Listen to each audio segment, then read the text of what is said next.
आप देख रहे हैं तज्जियों, तबसरों और अहम तरीन खबरों पर मुश्तमिल पाकिस्तान का सबसे मुस्तनद और मोतबर न्यूज शो दुनिया मेहर बुखारी के साथ। अस्सलाम वालेकुम एंड गुड इवनिंग। मैं हूं मेहर बुखारी।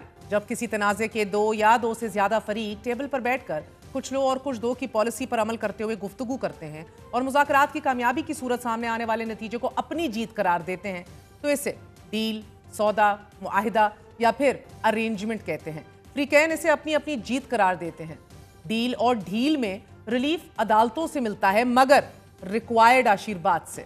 नाज़रीन, माजी तो यही बताता है। मुल्क की तारीख में जनरल अयूब खान और इस्कंदर मिर्जा के दरमियान इक़्तिदार पर मुश्तरका कब्जे को पहली डील करार दिया जाता है।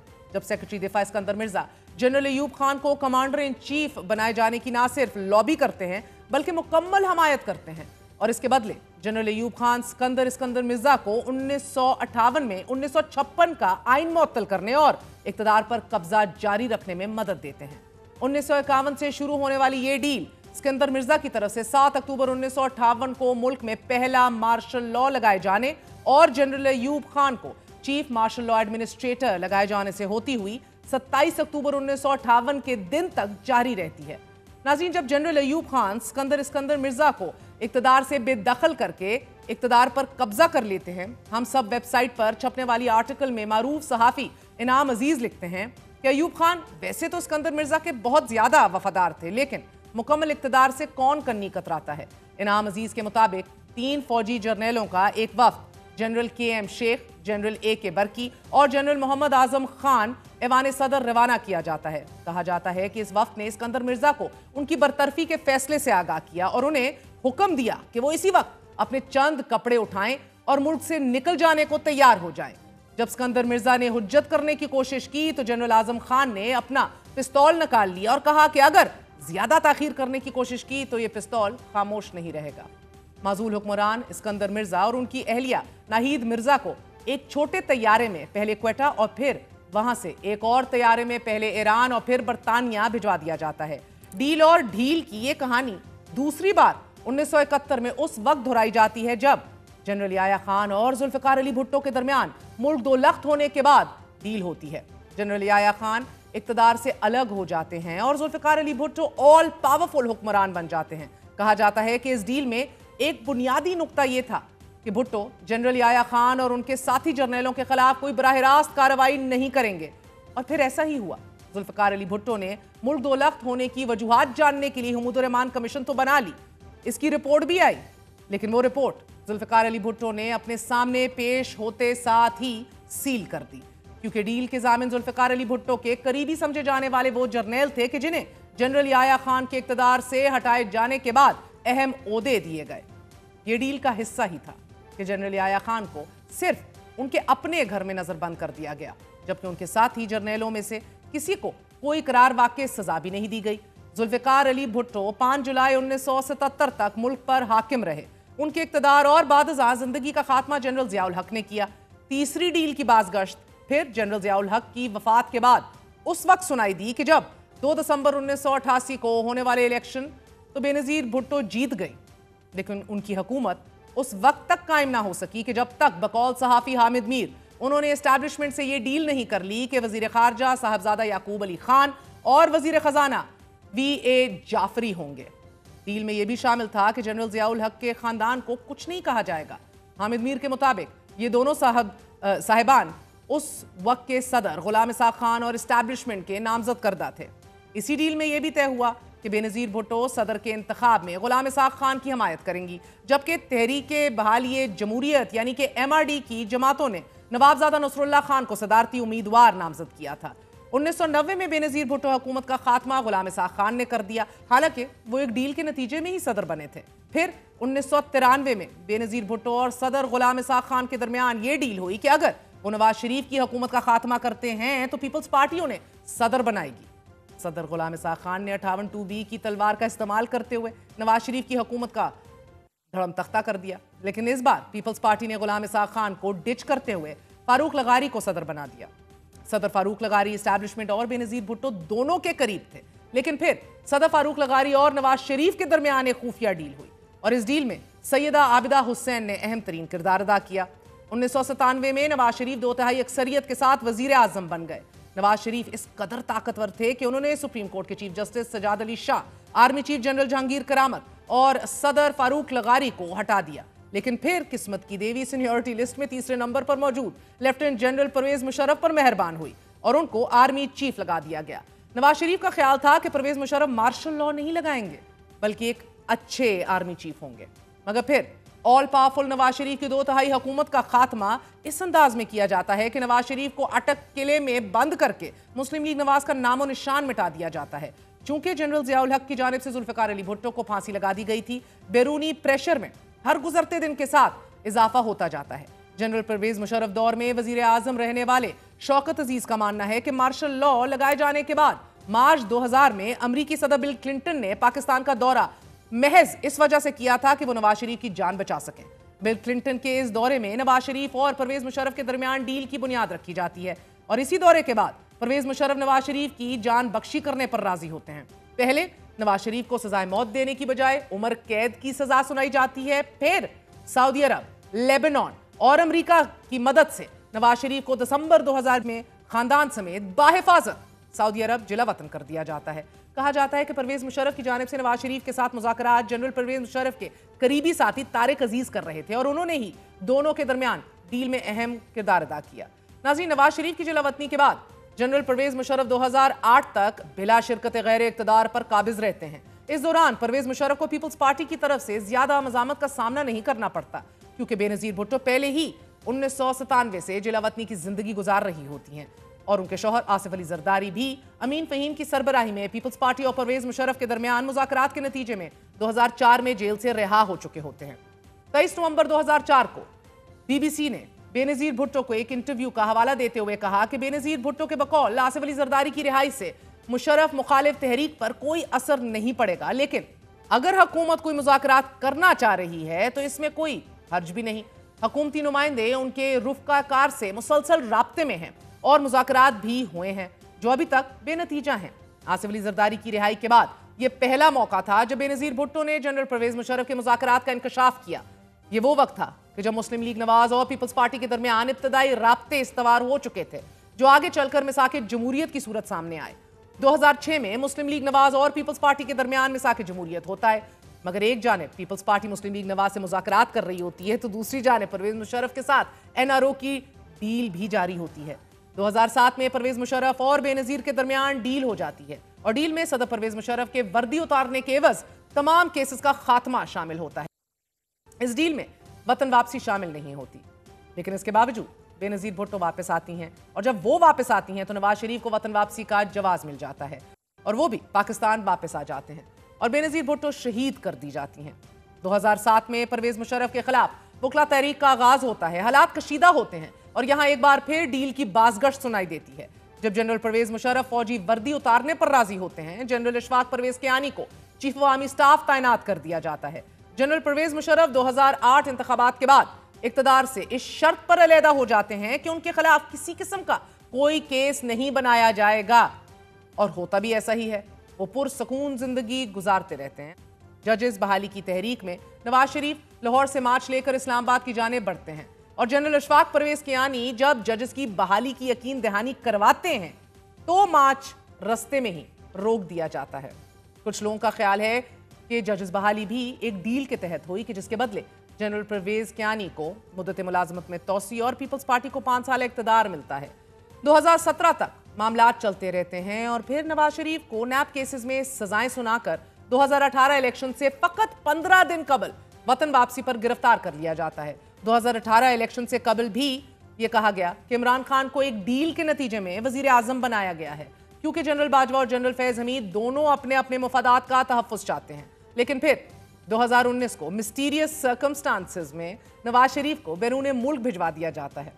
कुछ लोग मियां मोहम्मद नवाज शरीफ की लंदन रवानगी को भी डील का नाम देते हैं क्योंकि मियां नवाज शरीफ की रवानगी के फौरी बाद जनरल कमर जावेद बाजवा को मुद्दत मुलाजमत में तोसी दे दी जाती है और वो 2022 तक 3 साल के लिए आर्मी चीफ बन जाते हैं। इसी तरह जब 2024 के हालिया इलेक्शन से कबल नवाज शरीफ वतन वापस आ रहे थे तब भी डील की बाज़गश्त सुनाई दी गई।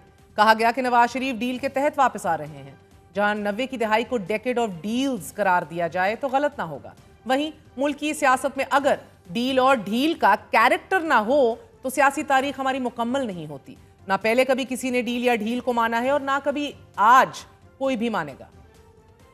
वाज़े तौर पे खान साहब कल कह चुके हैं कि अगर खान साहब जेल में हैं तो वो किसी डील की नतीजे में न बाहर आएंगे न किसी डील की नतीजे में इस केस का फैसला डिले होना चाहिए। हमारा भाई 1.5 साल से ज्यादा हो गया वो जेल में बैठे हुए हैं। क्या बैकडोर अगर करना होता तो उनको पहले दिन नहीं कर देना चाहिए था कि मेरे सामने 200 केसों का पहाड़ है, मैं डील करता हूँ बैकडोर से और बाहर निकल जाता हूँ।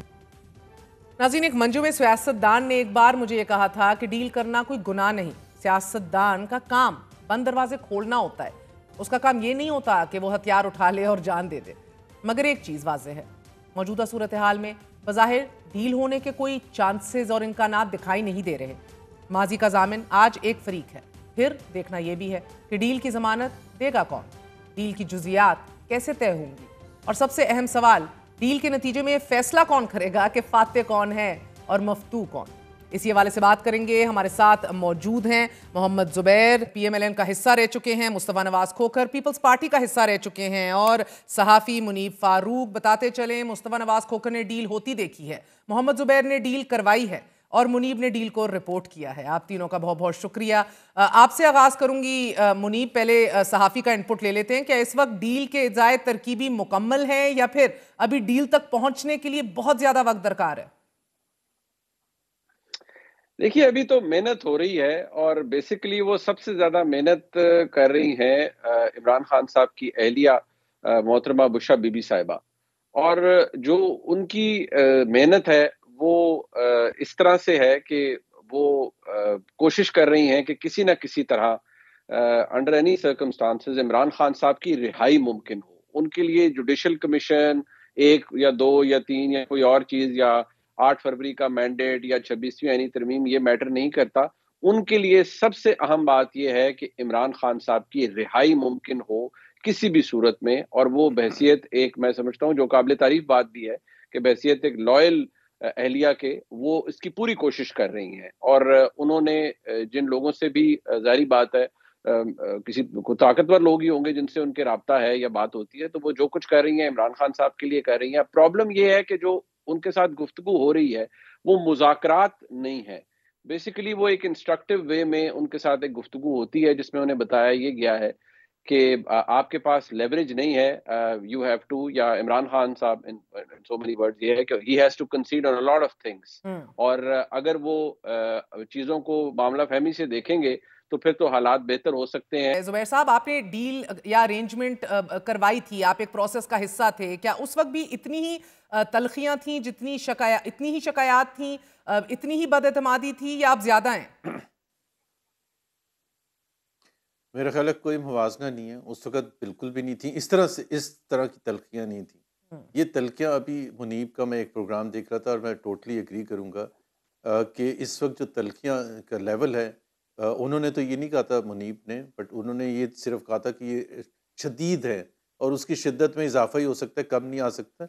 मेरे हिसाब से ये उतनी ही ख़राब है, ये उतना ही मतलब जो वॉर है जिस तरह जनरल ज़िया की और भुट्टो की थी, डेडली वॉर थी, और ये भी ऐसे ही है। इसमें मैं भी मुनीब की उस हद तक बात से एग्री करता हूँ कि ऐसा अगर कोई समझ रहा है कि जी अब कुछ हो जाएगा, तो कुछ भी नहीं होगा। जो ये आजकल मुज़ाकराती, तो बिल्कुल तलखियाँ उस लेवल की नहीं थी। उसमें एक और फ़र्क भी था महर के, ये 2020 अगस्त सितंबर की बात है जब मेरी जनरल बाजवा से बात हुई थी। 2 साल हो चुके थे हुकूमत को आए थे, एंड आई कुड सेंस के जनरल बाजवा थोड़े से जो थे, उन्होंने पूरे कार्ड्स तो नहीं शो किए थे, बट मेरी असेसमेंट ये थी कि वो इमरान खान से काफ़ी हद तक मायूस हो चुके थे, although he did not actually say that. तो वो एक 2 एस्पेक्ट्स थे। एक तो ये था कि वो मुज़ाहमती बयानिया अपने ज़ोरों पर था, मियां नवाज शरीफ की तरफ से और मरीम नवाज की तरफ से, और दूसरा हुकूमत की जो परफॉर्मेंस थी उससे जनरल बाजवा शायद उस तरह से मायूस थे कि उनकी एक्सपेक्टेशंस बहुत ज़्यादा थी, और बुज़दार साहब के हवाले से और बहुत सी चीज़ों के हवाले से उन्होंने जिक्र भी किया था। तो मेरा तो ख्याल है कि इस वक्त तलखियाँ इस हद तक पहुँच चुकी हैं और थीं इस हद तक कि उसमें कोई वैसे चीज जुबैर साहब समझौता होने का मुझे तो कोई मैं कोई नवाज चांस शरीफ नहीं साहब नजर के आता। बैरून मुल्क जाने के इवज बाजवा साहब की तौसी की डील की बात कर रही हूँ। 2020 के बाद तो 2024 में डील हुई कि जिसमें मियां साहब वापस आए। बहरहाल उस वक्त डील के जामिन 2022 हाँ, जी, उस वक्त डील के जामिन कुछ लोगों के 2022 में डील हुई थी। अच्छा, बताइएगा। नहीं, 2022 में जब वोट ऑफ नो कॉन्फिडेंस हुआ था तो वो भी उसी का एक नतीजा था ना, कि जिसमें जाहिर सी बात है उस वक्त की एस्टैब्लिशमेंट जो थी उन्होंने वोट ऑफ नो कॉन्फिडेंस को कामयाब बनाने के लिए एक जाहिर है अपना भरपूर सपोर्ट की थी। और पाकिस्तान में तो बिल्कुल क्लियर था, और जो पीएमएलएन की वाज़ेह स्टेटमेंट्स थी आप उठा के देख लें 2021 के कोई भी पीरियड में, चाहे शाहिद खान अब्बासी थे, एहसन इकबाल थे, मरियम थी, जो भी था, कि जी वोट ऑफ नो कॉन्फिडेंस बगैर एस्टैब्लिशमेंट के पाकिस्तान में हो ही नहीं सकता कामयाब। ये बिल्कुल पीएमएलएन की स्टेटेड पॉलिसी थी। तो अब पीएमएलएन से खुद पूछ ले कि क्या अगर ये स्टेटेड पॉलिसी थी फिर वो कामयाब कैसे हुआ। दो जमातें थी, बाप पार्टी और एमक्यूएम, उनको छोड़ के जो पीटीआई के जो मुनर्रफीन थे, बट उनका तो वोट की जरूरत ही नहीं पड़ी थी। उन दो पार्टीज ने मिल के जब इमरान खान को वोट ऑफ कॉन्फिडेंस दिया था तो 176 मिले थे। अब उनको तो एक इशारा करना पड़ता है, और आज भी अगर एक इशारा कर दिया जाए तो वो दोनों काया पलट पार्टीज, जाएगी, उनके तो कोई प्रिंसिपल, कोई रूल, कोई कुछ नहीं है, काया पलट जाएगी। तो वो उन्होंने दोनों ने इधर आ गए और काया पलट गई। तो वो समझौता तो 2022 में हो चुका था। हाँ, और मुस्तफ़ा उस वक्त डील के जामिन कुछ लोगों के बकौल जनरल बाजवा थे, और इस वक्त डील का जामिन कौन होगा? You don't see any institution, not even the judiciary, in a position right now to thaw things out. माजी में डील करवाने वाले या तो दोस्त ममालिक होते थे या फिर अमेरिका या फिर एस्टैब्लिशमेंट। इस दफा इनमें से कोई भी डील करवाने की बजाहिर मूड में नहीं दिखाई दे रहा था कि किसी भी मुस्लिम ममालिक की तरफ से भी आवाज नहीं उठाई गई। जी, आपने दुरुस्त निशानदेही की। माजी में जो डील्स होती रही हैं उनके अंदर गैर मुल्की अंसर एक शामिल रहा है, और दोस्त ममालिक उसके अंदर अपना हिस्सा डालते रहे। बल्कि आपको तो वो शायद वो विजुअल्स भी याद हो कि एक दोस्त मुल्क के वजीर थे या इंटेलिजेंस के सरबराह थे, उन्होंने आकर इस्लामाबाद में एक दस्तावेज भी लहराई थी। तो ये हमारे इस रफीक हरीरी के बेटे। जी हाँ, पॉलिटिकल कल्चर का हिस्सा रहा है। लेकिन यहाँ पर प्रॉब्लम ये आ रही है, गालिबन अगर उस इंटरनेशनल कॉन्टेक्स्ट को आप जहन में रखें, कि इमरान खान साहब की जो अनप्रेडिक्टेबिलिटी है वो इतनी है कि शायद कोई ये जिम्मेदारी उठाने में को बहुत ज्यादा आगे ना जाए। लेकिन अगर हम अपने हालात को देखें, इस मुल्क के हालात को देखें, तो डील की जो सियासत है, मैं तो प्रिंसिपली इस डील की सियासत का इस सेंस में मुखालिफ हूँ कि ये पिछले 76 सालों से इस मुल्क के अंदर यही कुछ चलता आ रहा है। जो हाउस है वो अपनी जगह पर कायम और दायम है। एस्टैब्लिशमेंट का जो रोल है पॉलिटिक्स के अंदर, तमाम सियासतदान उस रोल के साथ जिंदा रहने के लिए, उसके साथ काम करने के लिए तैयार हैं। जब ऑपोजिशन में होते हैं तो बड़े नारे बुलंद किए जाते हैं, मुस्लिम लीग नून का वोट को इज्जत दो का, पीपल्स पार्टी का सिविलियन सुप्रीमेसी का, ये बहुत बड़ी गुफ्तगू रही है। लेकिन ये उसी वक्त तक रहती है जब तक डील हो नहीं जाती। ये गुफ्तगू भी एक लेवरेज बढ़ाने के लिए की जाती है। I have a different point of view, मेहर, अगर आप मुझे allow करें। Zubair, who do you think there is? Do you see a commitment somewhere? नहीं, ये तो बड़ी ज्यादती है कि देखे ना जी, एक बंदा इस वक्त अंदर बंद बैठा हुआ है, उसकी पार्टी को बुरे तरीके से तबाह बर्बाद करने के फैसला किया गया है, और हम कह रहे हैं कि चूंकि वो ये हो सकता है कि वो आगे डील कर ले। इस बेसिस पर हमें पिछली हिस्ट्री से सबक सीख के इनको मौका नहीं देना चाहिए। अब ये तो हर दौर में एक चीज है। मुस्तफा की उस बात से तो मैं टोटली एग्री करता हूँ कि डील की, why do we need a deal, मतलब, और उसकी सजा पाकिस्तान के अवाम, आप एसेंस नहीं समझे। मुज़ाकरात तो वो कर रहे हैं, द प्रॉब्लम इज कि वो आज भी इस नशिस्त में बैठे हुए समझ रहे हैं कि हम इनडायरेक्टली मुक्तदर हलकों से ही बात कर रहे हैं। बट उसकी वजह से आप ये तो नहीं कर सकते कि हम ये कहें कि जी चूंकि वो आके दोबारा शुरू कर देंगे, इस वजह से अवाम की राय को हम का एहतराम हमें नहीं करना चाहिए, हमें डीलें करनी चाहिए। सेपरेट टॉपिक है ना sir, which begs another question जो आप without regard to who is. Imran Khan अगर डील करके बाहर आएगा तो ज्यादा खतरनाक होगा, या डील करे बगैर बाहर आएगा तो ज्यादा खतरनाक होगा? मेरा ख्याल है डील करके आएगा तो पाकिस्तान के लिए अच्छा होगा। डील करके आएंगे तो, क्योंकि उसमें फिर ये होगा कि जी मतलब उसमें देखें ना, डील का मतलब क्या होता है कि आप क्या करने के लिए तैयार हैं, क्या करने। दूसरा तरीका ये होता है कि जी डेवास्टेटिंग कॉन्सिक्वेंसेज हैं, जैसे सीरिया में है कि नथिंग वाज प्लान्ड, जैसे लिबिया में हुआ, जैसे जो हुस्नी मुबारक को निकाला गया है। तो जब आप कोई चीज जैसे बांग्लादेश में हुआ है, जब आप स्मूथ ट्रांजिशन नहीं करेंगे, उसको आप डील कहिए जो भी कहें, अगर आप स्मूथ ट्रांजिशन नहीं करेंगे, पाकिस्तान के अवाम को हक नहीं देंगे उस राय का इस्तेमाल करने का, तो फिर तो डेवास्टेटिंग कॉन्सिक्वेंसेज होंगे। जैसे अयूब खान के जाने पर हुआ था, जैसे याया के जाने पर हुआ था, जैसे जिया के या मुशर्रफ के जाने पर हुआ था। फिर तो आपके पास कंट्रोल में तो कुछ नहीं होता। तो transition has to be planned smoothly. और आज की एस्टैब्लिशमेंट को और आज की रूलिंग क्लास को ये इंश्योर करना चाहिए कि they should plan a transition, not bulldoze Imran Khan and PTI. Again fast sightedness के ऊपर इनसार कर रहे हैं मुनीब जुबैर। वो फास्ट साइटेडनेस या कमिटमेंट टू द सिस्टम और उसकी दुरुस्तगी तो है ही नहीं सिरे से। यही तो बात कर रहे हैं हम। मगर डील का एक अहम अंसर मुनीब, आपने देखा है कि ऑनर कौन करेगा इस डील को, गारंटर कौन होगा? वरना तारीख में बहुत सी मिसालें मौजूद हैं कि जो डील करवाते हैं वो उसकी हिफाजत भी करते हैं। तो ऐसा भी कोई हमें कोई शख्सियत या कोई इदारा नजर नहीं आ रहा? देखिए, मैं इन प्रिंसिपल तो दोनों जो खोखर साहब ने और जुबैर साहब के जो आर्गुमेंट्स हैं, मैं दोनों से एग्री करता हूँ। अगर हम इसको सारी गुफ्तगू जरा इंटेलेक्चुअलाइज भी करें तो बात तो बिल्कुल ठीक है और फैक्ट्स पे बात हो रही है। लेकिन मैं एक बात कहता हूँ, हम सारों को पता है, प्लीज इस पे जरा तशरीह ना करवाइएगा मुझसे, मैं कमजोर आदमी हूँ, कि एलिफेंट इन द रूम क्या है। देखिए, मसला ये है कि सबको पता है हमारे मुल्क में मसाइल क्या हैं और हमारे मुल्क में पावर डिस्ट्रीब्यूशन क्या है और किस तरीके से मामलात आगे चलते हैं।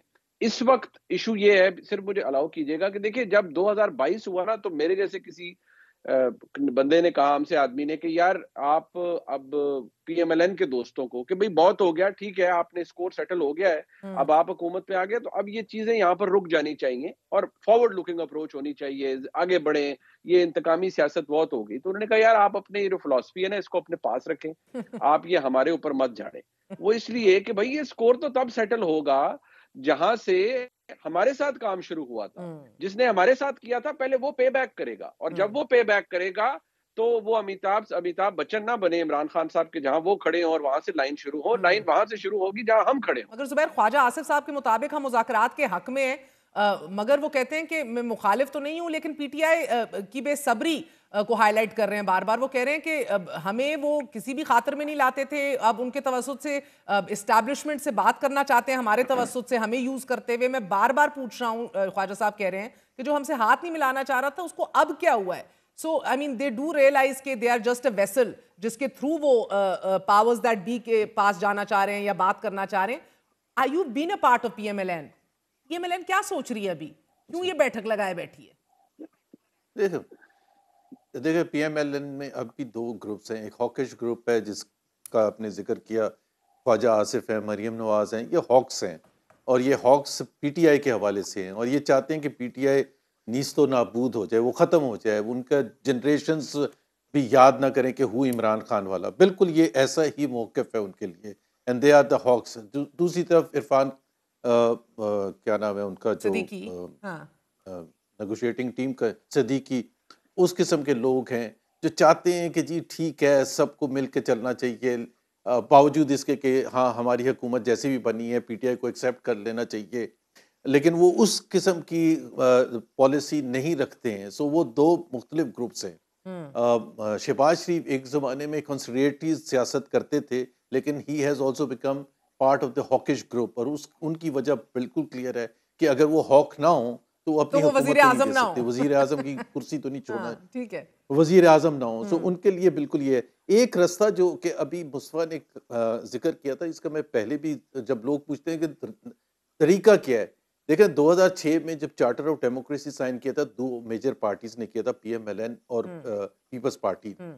मैं ये कहता हूँ पीपल्स पार्टी को और पीएमएलएन को कि यूस्टिल से, और बिलावल साहब ने तो कहा भी है जब ये 26th अमेंडमेंट करने जा रहे थे कि जी वो चार्टर ऑफ डेमोक्रेसी में फेडरल कोड का लिखा था, अगर पीएमएलएन और PPP are still committed and which they should be committed to the charter of democracy, PTI को वो ऑफर करे, I guarantee PTI will accept it and sign it on the dotted line without any reservation, because उनको तो एक ऐसी opportunity मिलेगी कि जिसके थ्रू वो अपने आप को समझ सकेंगे कि वापस मेन स्ट्रीम में आ सके और एस्टैब्लिशमेंट का रोल खत्म हो जाए। दो पार्टीज ने जब ये फैसला किया था तो अब तीन पार्टीज, मेजर पार्टीज क्यों नहीं यही फैसला कर सकती? And why should PPP and PMLN not be committed to that charter of democracy? very innocent question to be fair, Mustafa, बड़ी innocent है, because I think एक मुकम्मल सफाया और नॉन पॉपुलैरिटी का एक सिनारियो है जिसके अंदर आप दूसरे को तस्लीम कर दें तो आप फारिग हो जाते हैं। देखिए, ये तो अब होता है सियासत के अंदर। एक वक्त था कि जब इमरान खान साहब बड़े हुकूमत में होने के बावजूद इलेक्शंस हार रहे थे, अनपॉपुलर हो गए थे। ये तो उतार चढ़ाव सियासत का हिस्सा है। इसमें तो पॉपुलैरिटी नहीं तो कोई स्टिपुलेटेड टाइम है जो वो चाह रहे हैं बड़े मियां साहब के बेटी जो है वो भी सीएमशिप जो है जरा कर लें इतनी देर के लिए, या छोटे भाई भी थोड़ी देर और वजीर आजम रह लें? Is there a stipulated time before the rules and principles and democratic values kick in? देखें, जिस तरीके से हुकूमत ठोसी गई है, बिठाई गई है, पाकिस्तान का बच्चा बच्चा जानता है कि इनके पास मैंडेट जेन्युइन नहीं है। आप अगर अवाम को ये पैगाम देकर हुकूमत में आएंगे कि आपकी राय की कोई हैसियत नहीं, आपके वोट की कोई हैसियत नहीं, तो फिर आप जो मर्जी है कर लें, इस अवाम ने आपकी तरफ रुख इख्तियार नहीं करना। जो मर्जी ये एफर्ट्स कर ले, मुझे नहीं लगता कि इनको कोई स्पेस मिल पाएगी। जो एक परसेप्शन बड़ी हद तक पब्लिक के अंदर बन चुका है इस वक्त, वो यही है कि ये घुसपैठी हैं। तो इसको रद्द करना बहुत मुश्किल होगा और मेरा नहीं ख्याल कि ये रद्द करने की पोजीशन में है। तो अब जो भी है सिचुएशन, अब यानी कि टाइम मुकम्मल करो, तासुर अब जैसा भी है टाइम मुकम्मल करो। मगर मुनीब एक बात बताइएगा, ये डील्स की बहुत ज्यादा बात हो रही है और मुझे कल बता रहे थे साहबजादा हामिद रजा और फिर दीगर की भी मुझसे बात हुई कि हुकूमत से बाला ही बाला हमें हाउस अरेस्ट की भी ऑफर हुई है, मुंतकली की भी ऑफर हुई है, फिर इनकारी भी हो जाते हैं बैरिस्टर गोहर। क्या ये वाकई ऐसी ऑफर्स दी गई हैं इमरान खान को? इशू ये है कि इस तरह की कोई ऑफर तो क्या, इसके करीब करीब भी कुछ ऐसा नहीं है जो कि इमरान खान साहब को सीरियसली कभी किसी ने ऑफर किया हो। प्रॉब्लम क्या है? प्रॉब्लम ये है कि जो पॉलिसी है पाकिस्तान की एस्टेब्लिशमेंट की, वो फॉर द लास्ट 2.5 years वो नहीं बदल रही इमरान खान साहब के हक में, वो वहीं पर है। ये जो बाकी आपको चीजें नजर आती है टैक्टिकल है, इधर बैठ जाए उधर चले जाए, ये कर ले वो कर ले, जेल का दरवाजा खुलवा दिया, जब मतलब हुआ सुबह पंजाब हुकूमत को भी नहीं पता चलता और सुबह 7 बजे जेल का दरवाजा खुल जाता है। तो वो कोई ना कोई तो खुलवाता है ना, वो मुझे और आपको, हम सबको पता है वो कौन खुलवाता है। सो इशू ये है कि जब कोई चीज होनी होती है हो जाती है, जब कुछ होगा, और मैं कह रहा हूं पॉलिसी शिफ्ट, तो आपको वो नजर आएगा, रास्ते बनते हुए नजर आएंगे। मियां नवाज शरीफ साहब के लिए रास्ता बना 2019 में, उनको फिर कोर्ट्स भी मैनेज हुई, सब कुछ हुआ। नहीं तो मुनीब फिर ये बैठ के, मैं समझ रही हूं आपकी बात, लेकिन फिर ये बैठक क्यों खेल रहे हैं जब देने के लिए कुछ नहीं है? पॉलिसी शिफ्ट हो ही नहीं रहा, कुछ होगा तो दिख जाएगा। सख्त तरीन तगड़ी प्रेस कॉन्फ्रेंसेज हैं, तो ये कन्विक्शंस है मिलिट्री कोर्ट से, ये सब कुछ हो क्यों रहा है फिर? देखिए, मैंने अभी आपके जब प्रोग्राम शुरू हुआ तो मैंने अर्ज किया था कि there are certain things which are done for appearances सेक।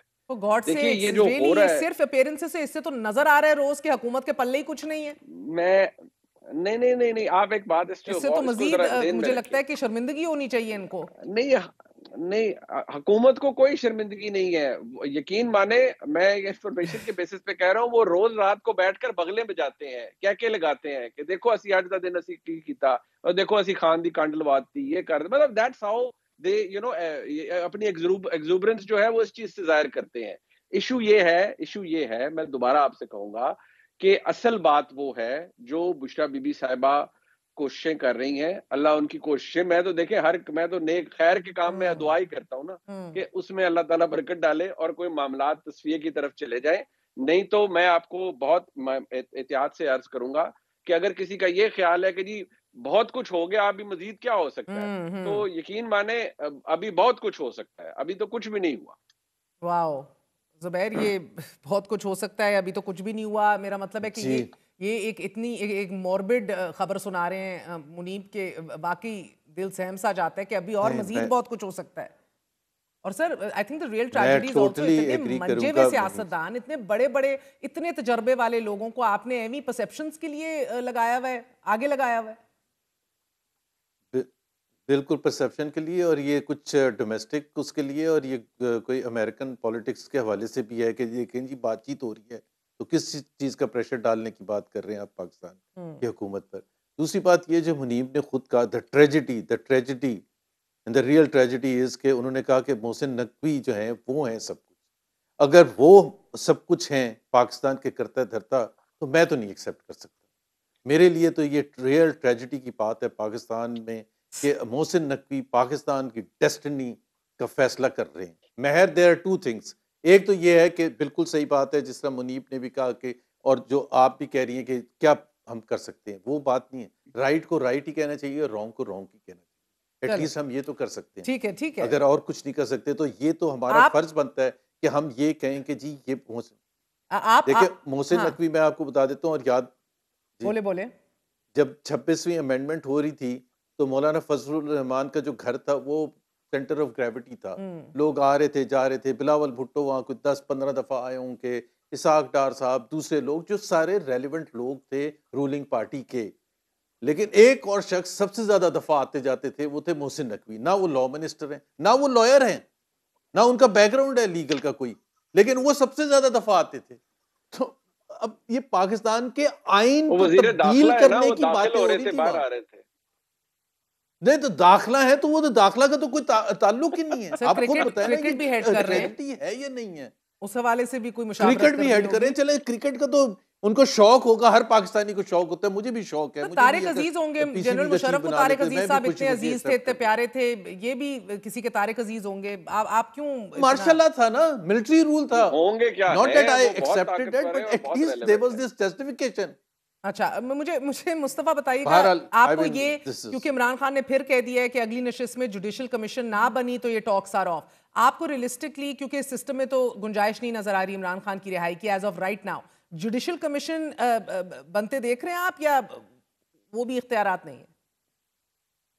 देखिए, जुडिशल कमीशन दो चीजों के ऊपर अगर 9 मई की बात हम करें तो उसके ऊपर अगर जुडिशल कमीशन बनता है तो जाहिर बात है तहरीक इंसाफ फिर साथ 26 नवंबर को भी जोड़ना चाहेगी, और बगैर 26 नवंबर के वो यकतरफा 9 मई का कमीशन तो कबूल नहीं करेंगे। तो एक कमीशन अगर बन जाता है तो इन दोनों वाकयात पर बन जाता है तो अच्छी बात है, और किसी अगर इम्पार्शल आदमी के तहत बनता है तो फिर ये हकायक तो कौम के सामने आने चाहिए कि 26 नवंबर को क्या हुआ और 9 मई को क्या हुआ। लेकिन उसके अलावा कमीशंस को तो आप बिल्कुल वो हकायक जानने के लिए जरूरी है, लेकिन एक कमीशन फिर इस कमीशन के दायरेकार में ये भी होना चाहिए कि जो 8 फरवरी का इलेक्शन था उस इलेक्शन में क्या हुआ, किस तरीके से फॉर्म 47 बांटे गए। मैं तो हैरान हूं कि हमारे तो तमाम बड़े पॉलिटिकल लीडर्स इस मामले पर ऑन रिकॉर्ड हैं कि किस तरीके से पैसे भी चले। Last question Zubair, for the longest time a lot of people were looking towards Mian Mohammad Nawaz Sharif as a statesman. आपको आज कोई उम्मीद है कि वो सिस्टम की दुरुस्तगी और मिसाक जमहूरियत के असूल और सिविलियन सुप्रेमेसी के ऊपर आज भी कमिटेड हैं या दोज आर बायगॉन्स? मुख्तसर बताइएगा। दोज आर बायगॉन्स, बिल्कुल वो बिल्कुल भी कमिटेड नहीं है। दिल उनका शायद चाहता होगा, the Nawaz Sharif that I knew, दिल उनका शायद चाहता होगा, लेकिन वो बिल्कुल मजबूर हैं इस वक्त, क्योंकि अगर वो उसका नारा बुलंद करते हैं सिविलियन सुप्रीमेसी का, तो वो अपनी बेटी की हुकूमत भी जाते हुए देखेंगे और अपने भाई की हुकूमत भी जाते हुए देखेंगे और मुस्लिम लीग का तख्ता भी होते हुए देखेंगे। तो I don't think so he is ready to confront that situation. बहुत बहुत शुक्रिया मोहम्मद ज़ुबैर, मुस्तफ़ा नवाज खोखर, मनी फारूक हमारे साथ मौजूद है। आपने गुफ्तगू सुनी, अहम तरीन खबर के साथ पेश होंगे इस वक्फे के बाद।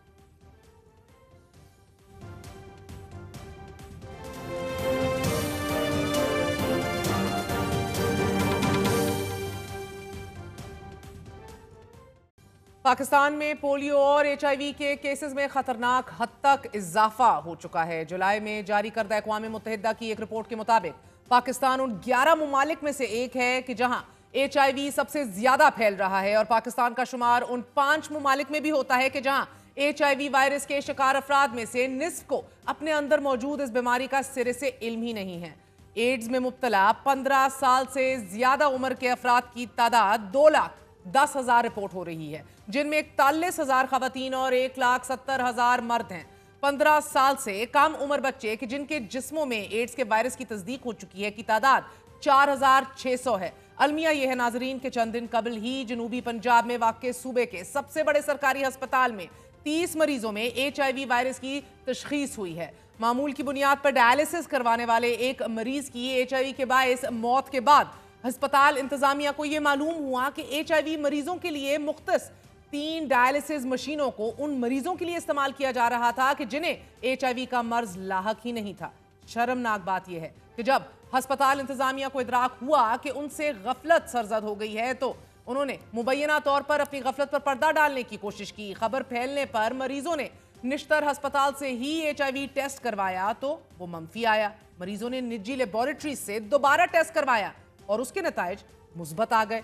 इससे यह साबित हुआ कि या तो अस्पताल की लेबोरेटरीज अपना काम ठीक नहीं कर रही या फिर उन्होंने नताइज तब्दील किए। पाकिस्तान में एड्स जैसे मुर्जी मर्ज की तशखीस हमारे मुल्क में उस वक्त हुई कि जब लाड़काना की तहसील रतोडेरो के अस्पताल में तकरीबन 5 साल कबल एक 6 माह की बच्ची को नवाही इलाके के छोटे से क्लिनिक में लाया गया। बच्ची शदीद बुखार में मुब्तला थी और उसका वजन तेजी से घट रहा था। कई डॉक्टरों से इलाज कराने और मेडिसिन और दवाओं के इस्तेमाल के बाद भी बुखार में की शिद्दत जो है वो कम नहीं हो रही थी। मलेरिया और टाइफॉइड जैसे अमराज की टेस्ट रिपोर्ट्स भी मंफी आ रहे थे। इसके बाद नौमौलूद बच्ची का HIV टेस्ट करवाने की तजवीज़ दे दी गई और हैरत अंगेज तौर पर टेस्ट मुस्बत निकला। इसके बाद आने वाले तमाम मरीजों का टेस्ट करवाना शुरू किया गया और अगले 20 दिन में 20 केसेस मुस्बत आ गए। टेस्टों के नताइज आने के बाद मुल्क में HIV के सबसे बड़े फैलाव का पता चला। इसके बाद वसी पैमाने पर स्क्रीनिंग हुई जिसमें 1200 से ज्यादा अफराद में HIV का वायरस पाया गया और इन 1200 अफराद में 900 के करीब बच्चे थे कि जिनमें इस बीमारी की खानदानी हिस्ट्री नहीं थी। लाड़काना में कायम HIV सपोर्ट सेंटर के मुताबिक अब तक स्क्रीन किए गए 60,000 अफराद में से 3,178 अफराद का टेस्ट मुस्बत आया है और इनमें HIV पॉजिटिव बच्चों की तादाद 2,435 है। हुकूमत के कायम करदा 16 मराकज में तकरीबन 10 लाख टेस्ट किए गए हैं। रतोडेरो में इस बीमारी के फैलाव ने पाकिस्तान को नुमाया कर दिया है। हुकूमती इंक्वायरी रिपोर्ट के मुताबिक इस्तेमाल शुदा सरिंजों दोबारा इस्तेमाल और इन्फेक्शन को मौसर तौर पर कंट्रोल करने में नाकामी, मुल्क में तिब्बी फजले को जो है वो तल्फ करने का नाकिस इंतजाम, गैर रजिस्टर्ड ब्लड बैंक्स और जाली डॉक्टर्स HIV के फैलाव का सबसे बड़ा बायस बन रहे हैं। अलमिया यह है कि एक तरफ HIV में मुब्तला मरीजों की तादाद में तशवीशनाक हद तक इजाफा देखा जा रहा है तो दूसरी तरफ पाकिस्तान एक बार फिर पोलियो के निशाने पर है। इस वक्त दुनिया के सिर्फ 2 ही मुमालिक पाकिस्तान और अफगानिस्तान में पोलियो के केसेस मौजूद हैं। 2023 में इन दोनों मुमालिक से मजमूई तौर पर 6 केसेस सामने आए थे। पाकिस्तान इंसदादे पोलियो प्रोग्राम के अदाद शुमार के मुताबिक 2015 में 54 केसेस, 2016 में 20, 2017 में 8 जबकि 2024 में अब तक as we speak 63 cases report हो चुके हैं।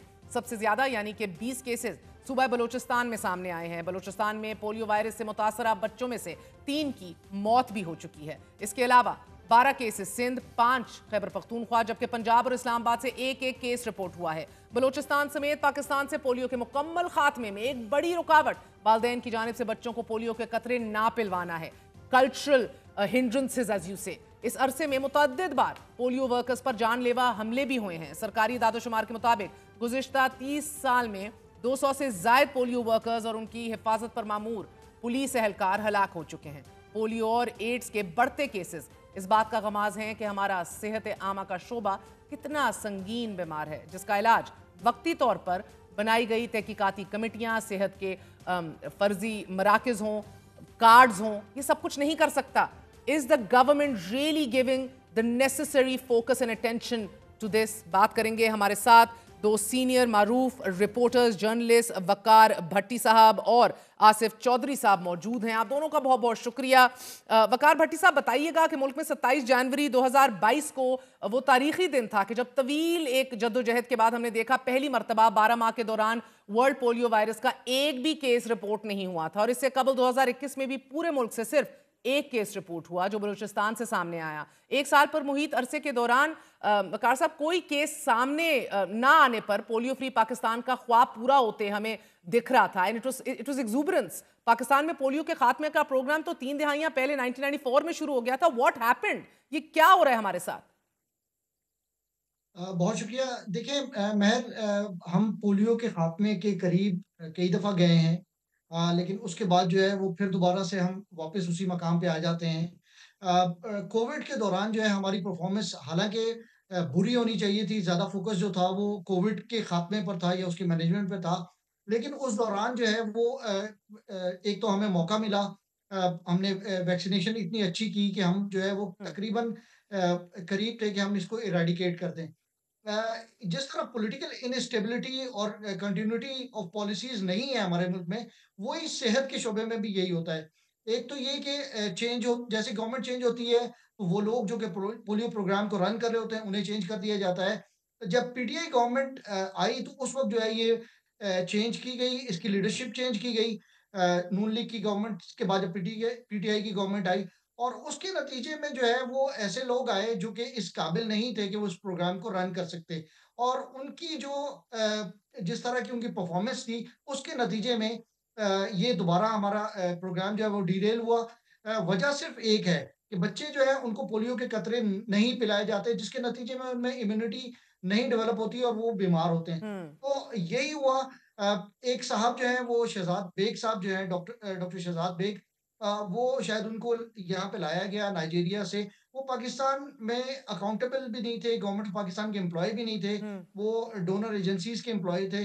उनकी कोई कोऑर्डिनेशन नहीं थी बाकी सूबों के लोगों के साथ, जिसके नतीजे में जो है वो प्रोग्राम में एक रिफ्ट पैदा हुई और आज ये जो हमें 69 केसेस नज़र आ रहे हैं 2024 के, वो यही है और मेरा अंदाज़ा ये है कि 25 में भी हमें कोई शायद हो सकता है 30 से 40 केसेस इस साल में भी हमें देखने को मिले। वकार भट्टी साहब, इट इज एब्सोल्युटली शेमफुल, मगर क्या ये वाकई पॉलिटिकल कमिटमेंट हमारी इस इतनी खतरनाक हो सकती है कि जिसका बराह रास्त लोगों के मुस्तकबिल, बच्चों के मुस्तकबिल पे असर पड़ रहा हो? ये बंदा सोचने से भी बिल्कुल भुखला जाता है। आलमी इदारा सेहत WHO की भी इमरजेंसी कमेटी बराए पोलियो का ये कहना है कि पाकिस्तान और अफगानिस्तान के माबैन जो एक आमदोरफ्त है वो भी एक बहुत बड़ा फैक्टर है इसके फैलाव में। पाकिस्तान में पोलियो के बढ़ते हुए केसेस के पीछे अफगानिस्तान से आने वाले मुतासरा लोग हैं क्या? और क्या किसी भी मुल्क में पोलियो की मौजूदगी का इल्म क्या बच्चों में नमूदार होने वाले अलामात या उनके मेडिकल टेस्टों के नतायज से ही सिर्फ होता है? What are we doing about this? देखिए, जहाँ तक मैंने बात की ना पॉलिटिकल इंस्टेबिलिटी की और कंटिन्यूटी ऑफ पॉलिसीज की, यहाँ मैं आपको एक बात बताऊँ। देखिए, पोलियो जो है वो लिंक्ड है हिफाजती टीकाजात प्रोग्राम से, जिसको इम्यूनाइजेशन प्रोग्राम कहा जाता है। अभी ये जो 69 बच्चे हमारे इस वक्त पोलियो से मुतासिर हुए हैं 2024 में, इनमें 60% बच्चों को ये जीरो डोज थे, उनको हिफाजती टीकाजात नहीं लगे थे। और पोलियो ओवरसाइट बोर्ड हो, इंटरनेशनल बॉडीज हो, वो ये कहती हैं कि इंटीग्रेशन होनी चाहिए दोनों प्रोग्राम्स की। अब मैं आपको बताऊं, पॉलिटिकल सिचुएशन बताऊं, इस वक्त जो हमारा FDI है, फेडरल डायरेक्टरेट ऑफ इम्यूनाइजेशन, जो कि हिफाजती टीकाजात प्रोग्राम को देखता है, उसके उसमें एक साहब थे, वो रिटायर हुए। उसकी जगह पर एक नर्सिंग ऑफिशियल को, पिम्स के एक नर्सिंग सुपरिटेंडेंट को ये FDI का चार्ज दिया गया। जब हमने ये स्टोरी की तो प्राइम मिनिस्टर ऑफिस ने उस पर इंक्वायरी की और उन साहब को वहां से हटाया गया। यही सूरत हाल जो है वो प्रोविंसेस में है। जो जो हमारे EPI प्रोग्राम्स हैं वो करप्शन का गढ़ बन चुके हैं। वहां पे डाटा फज किया जाता है। वो बताते तो ये है कि 70% है इम्यूनाइजेशन की शरह, जो कि होनी चाहिए 95%। लेकिन एक्चुअली जो है वो हम अगर पीडियाट्रिशियन से बात करते हैं, जो PPA है, जो पाकिस्तान पीडियाट्रिक एसोसिएशन से बात करते हैं, खुद भी हम देखते हैं तो हमें लगता है कि 30 से 40% से ज्यादा नहीं है। तो ये जो सेहत के शोबे को नजरअंदाज करना है, यहाँ पर नेपोटिज्म है, यहाँ पर लोगों को पॉलिटिकल बेसिस पे लगाना है, मेरिट का के वायलेशन में लोगों को लगाना है, उसके नतीजे में ये हमारा बेड़ा गर्क हो रहा है। और ये सिर्फ ये जो इन्फेक्शन डिजीजेज हैं वहां पे मसला नहीं है, ये तो हमारे NCDs जो हैं, नॉन कम्युनिकेबल डिजीजेज हैं, वो ऊपर जा रही हैं। हमारा डायबिटीज में हम दुनिया में प्रेवलेंस ऐसा में ही है, सबसे ऊपर मगर है। दिस इज एब्सोल्यूट, ये तो खौफनाक इदाद-ओ-शुमार है और खौफनाक रवैये है ना। भट्टी साहब, आसिफ चौधरी साहब भी हमारे साथ मौजूद हैं। आसिफ, जिधर एक तरफ पोलियो के बढ़ते केसेस हैं, we seem to be moving backwards, लोगों के मुस्तकबिल और जानों से खेला जा रहा है, दूसरी तरफ चंद दिन कबल बेहतरीन आपने एक स्टोरी की, जनूबी पंजाब में वाक़ सूबे के सबसे बड़े सरकारी अस्पताल में 30 मरीजों में HIV वायरस की जो तशखीस हुई और फिर ये मामूल की बुनियाद पर डायलिसिस करवाने वाले एक मरीज की HIV के बायस मौत के बाद पता लगा सर कि HIV के जो मरीज हैं उनके लिए मुख्तस जो 3 डायलिसिस मशीन है वो नॉन HIV पेशेंट्स पे इस्तेमाल हो रही हैं। आई मीन सर, दिमाग दंग रह जाता है। ये किस तरह, इसकी क्या वजाहत और जस्टिफिकेशन दी इंतजामिया ने? इंतजामिया तो खैर हमेशा से ही जैसे उनका रवैया रहा है उसको हमेशा हाशब करना है और चीज़ों को डाइवर्ट करना है ताकि इसकी नेगलिजेंस जो ना वो हमेशा के लिए छुप जाए। और ये वाक़या तो आज के लिए रूनमा होते रहते हैं। असल चीज़ तो ये है कि अगर आपने ये वाक़या हो गया है तो उसके बाद आपने नेक्स्ट स्ट्रैटेजी क्या रखनी, क्या SOP जो आपने जनरेट करने हैं, रिव्यू करने हैं, इसके ऊपर इम्प्लीमेंट करवाना है ताकि दोबारा कोई ऐसा वाक़या ना हो। एक चीज़ तो ये है। दूसरा ये है कि जिनकी नेगलिजेंस एस्टैब्लिश हुई है उनको पनिशमेंट भी देनी है, लेकिन ये हमेशा से हमारा सिस्टम उनको स्पेस देता है ऐसे लोगों को। तो अभी भी देख लें कि उसके बेस्ड मैक्सिमम ये हुआ है कि CM की मैं तो एंडोर्स करूंगा, थोड़ा सा इनको एडमायर भी करूंगा कि उन्होंने इनिशिएटिव लिया, मुसलसल परसू किया, इन्वेस्टिगेशन करवाई, इंक्वायरी करवाई, तो अब इनके खिलाफ पीडा एक्ट रिकमेंड कर दी है। अब उसके हवाले से इंक्वायरी शुरू हो गई है। हुकूमत पंजाब ने इंक्वायरी का ऑर्डर दिया है? जी, हुकूमत पंजाब ने किया है, चीफ मिनिस्टर ने ऑर्डर किया है, अहमद फरीद हैं, साबिक सेक्रेटरी हेल्थ हैं, उनको इंक्वायरी ऑफिसर मुकर्रर किया है। पीडा एक्ट के तहत कार्रवाई शुरू हो गई है, प्रोसीडिंग शुरू हो गई है और पीडा एक्ट हमेशा से मेजर पनिशमेंट के लिए होता है। तो आगाज तो उन्होंने कर दिया है, तो इसमें तो कोई शक नहीं है, लेकिन होना ये चाहिए कि पैरेलल आपको इंतजाम भी करे ना कि पूरे पंजाब के अस्पताल है, सिर्फ एक में आप वाकया रिपोर्ट हो गया है ना तो फिर तो चलो ठीक है, सामने आगे चीज पब्लिक हो गई। अब बाकी अस्पतालों में मरीज जा रहे हैं, उसके लिए क्या SOP जनरेट किए हैं, क्या रिव्यू किए कि नहीं, पहले पुराने SOP के साथ ही चलाई जा रहे हैं। तो अभी तक तो मेरा ख्याल बाकी सरकारी अस्पतालों में ऐसी कोई सूरत हाल नजर नहीं आ रही कि जिसे आप अवॉइड कर सके, आइंदा कोई ऐसा वाकया हो सके। ये भट्टी साहब मुझे बताइएगा, HIV के केसेस भी ऑन द राइज हैं। ये बैक वक्त एक अलार्मिंग सूरत हाल है जिसके ऊपर हम देख रहे हैं आए रोज वैसे तो नए प्रोजेक्ट्स लॉन्च कर रही हैं मरियम नवाज शरीफ साहिबा। आप देखते हैं बिलावल भी बड़ी प्राइड लेते हैं हेल्थ केयर के ऊपर। सिंध के अंदर, बलोचिस्तान के अंदर जो है एक अगेन इट इज खौफनाक दादोशुमार सामने आ रहे हैं। ये इज दिस ऑल रेटरिक जो बताया जा रहा है, क्या वाकई संजीदगी से नहीं देखा जा रहा है इस इशू को? बिकॉज बड़े माजरत सर, बड़ी सिंपल चीजें जो हमने देखी हैं कि सिरिंजेस का गलत इस्तेमाल है, ये फेक ब्लड बैंक्स हैं, तो ये तो वो चीजें which can be immediately taken care of. देखिए, मैं इस पे आपसे एक दरखास्त करूंगा कि HIV पाकिस्तान की एक सबसे ज्यादा नेग्लेक्टेड बीमारी है और ये बहुत बड़ा टाइम बॉम्ब है जो फटने वाला है। इस पे मैं तो चाहूंगा कि आप और दीगर लोग जो है मजीद प्रोग्राम करें। हम तो इंग्लिश में लिखते हैं, हमारी खबर जो है वो कुछ लोग पढ़ते हैं, 300-400 लोग पढ़ते हैं, आपका प्रोग्राम ज्यादा देखा जाता है। मैं 2-3 आदादो शुमार आपके सामने रखना चाहता हूँ, फिर मैं आपसे चाहूंगा कि आप पाकिस्तान में हर महीने HIV के 1100 नए केसेस सामने आ रहे हैं। 1100 केसेस। हम 200-400 डेंगू केसेस पे जो है वो हम परेशान हो जाते हैं। हर महीने पाकिस्तान में 1100 डेंगू के नए केसेस आते हैं। 2024 के पहले 9 महीनों के मैं आपको आदाद शुमार बता दूं, 9713 केसेस अब तक सामने आ चुके हैं और 3 महीने बाद जो जब डेटा आएगा हमारे पास मार्च तक, तो ये तादाद 13,000 हो जाएगी। सबसे ज्यादा केसेस जो है पंजाब में सामने आते हैं, जहां तकरीबन पिछले साल 9 महीनों में 5600 केसेस आए, 5600 से ज्यादा केसेस पंजाब में आए। दूसरे नंबर पर सिंध है, जहां पर हमारे पास 2300 से ज्यादा केसेस आते हैं। फिर उसके बाद जो है वो KP है, जहाँ पे 1000 के केस के करीब केसेस सामने आए। मैं आपको बताऊं कि जो ये हमारा HIV है, ये तो अभी चौधरी साहब ने बहुत अच्छी स्टोरी की डायलिसिस मशीनों पे। पूरे मुल्क में डायलिसिस मशीनों पे ये सेपरेट मशीनें नहीं रखी जाती HIV पेशेंट्स के लिए। सबसे बड़े HIV फैलाने में जो किरदार है हमारे मुल्क में, वो हमारे अस्पतालों का है। Poor infection prevention and control के नतीजे में हमारे मुल्क में सबसे ज्यादा हमारे अस्पताल जो है बीमारियां फैलाने का गढ़ बन चुके हैं, बीमारियां बचाने से। दूसरे नंबर पे हमारे यहाँ जो है वो इंजेक्टेबल ड्रग यूजर्स हैं, वो भी एक बहुत बड़ा जरिया है। तीसरे नंबर पे हमारे यहाँ जो हमारे यहाँ एक मुसीबत आ गई है, वो है chemsex. Under the influence of substance जो हमारे यहाँ सेक्सुअल एक्टिविटीज हो रही हैं, आइस जो है वो मेथाम्फेटामिन के इन्फ्लुएंस के जरिए जो तो ये बहुत बड़ा एक शोबा है, बहुत बड़ा एक, मैंने इस पे बहुत सारा काम किया, लेकिन मसला ये कि एक नेग्लेक्टेड बीमारी है। इस पे हमारे जो हुक्काम है, सूबाई हो या विफाकी, उन्होंने इसको एक कारपेट के नीचे दबाया हुआ है। और मुझे अब देखिए, ये अगर एक साल में 13,000 केसेस वो हैं जो कि वॉलंटरीली जो अपने आप को टेस्ट करवाते हैं। आप अपने दफ्तर में किसी से कहें कि वो टेस्ट करवाए, कोई भी नहीं करवाएगा। ये 13,000 लोग वो हैं जिन्होंने खुद रज़ाकाराना तौर पे टेस्ट करवाया है। अगर इसको मैंडेटरी कर दिया जाए तमाम सर्जरीज़ पे, तमाम डायलिसिस पे और दीगर जो इंटरवेंशंस हैं, अगर हम मैंडेटरी कर दें, तो मैं आपको यकीन दिलाता हूँ कि पाकिस्तान में हर साल 30 से 40,000 नए केसेस सामने आएँगे। Oh wow! बहुत-बहुत शुक्रिया वकार भट्टी साहब। आसिफ चौधरी हमारे साथ मौजूद थे। सुपर्ब जर्नलिस्ट कवरिंग हेल्थ, एक टाइम बॉम्ब करार दे रहे हैं एचआईवी को। बता रहे हैं कि हर महीने इस मुल्क में 1100 न्यू केसेस एचआईवी के रिपोर्ट होते हैं। It is indeed a shameful situation. जो हमारी तवज्जो है, जो हमारी प्रायोरिटी है टुवर्ड्स हेल्थ, बच्चों के मुस्तकबिल के हवाले से इट सीम्स कि दुनिया आगे बढ़ रही है, हम पीछे की तरफ जा रहे हैं मुज़ाकरात और डीलों की। इस कहानी में पाकिस्तानी बच्चे पोलियो और एड्स का शिकार हो रहे हैं। हमारा मुस्तकबिल दाव पर लगा है, but that doesn't seem to be a priority. I will see you all on Monday. Good night, अल्लाह हाफिज़।